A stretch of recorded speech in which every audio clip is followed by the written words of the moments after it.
Pemirsa, Dinas Perhubungan Kota Denpasar bersama Polri dan juga TNI melakukan penertiban parkir di Jalan Kamboja. Dalam penertiban tersebut 3 mobil digembok dan 6 mobil ditempel stiker karena melanggar peraturan mengenai parkir.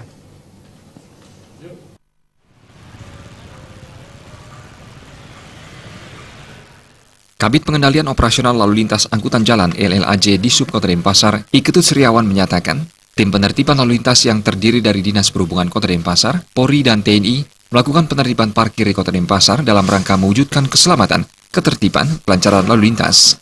Tim melakukan penertiban di tempat-tempat yang sudah dilarang parkir, salah satunya yang melanggar rambu, marka, dan melanggar gerakan-gerakan lalu lintas yang lain. Penertiban ini dilakukan dengan penempelan stiker, penggembokan, serta pengerekan mobil. Pada kesempatan ini terdapat 3 mobil yang digembok dan 6 mobil yang ditempeli stiker. Kita ini juga ingin menghormati para pejalan kaki, pesepeda, karena di dalam Undang-Undang LLAJ mereka punya hak yang sama. Nah, untuk itu tim melakukan kegiatan penertiban lalu lintas di tempat-tempat yang dilarang.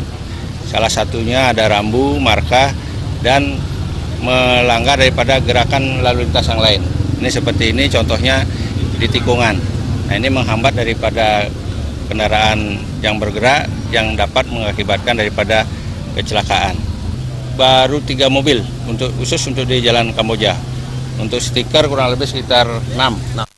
Wakasat Lantas Polresta Denpasar, Ruli Agus Susanto menyatakan, bagi pelanggar nantinya akan dilakukan tilang. Hal ini sesuai dengan pemasangan stiker dan penggembokan.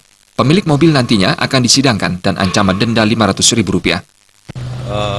Penindakan kita setelah kita berikan tadi dari Disub, kita berikan penempelan stiker, kemudian diderek, kalau orangnya tidak datang pun langsung kita akan tilang. Ya, kita tilang, kita tindakan tegas tilang, kemudian dia mengikuti sidang pengadilan bahwa melanggar ya parkir tidak pada tempatnya. Hanya mungkin dia denda aja, denda Rp500.000. Ya. Denda saja ya? Denda Rp500.000. Dengan kegiatan ini diharapkan masyarakat Kota Denpasar bisa lebih memahami betapa pentingnya sebuah keselamatan. Joka Andika, Bali TV.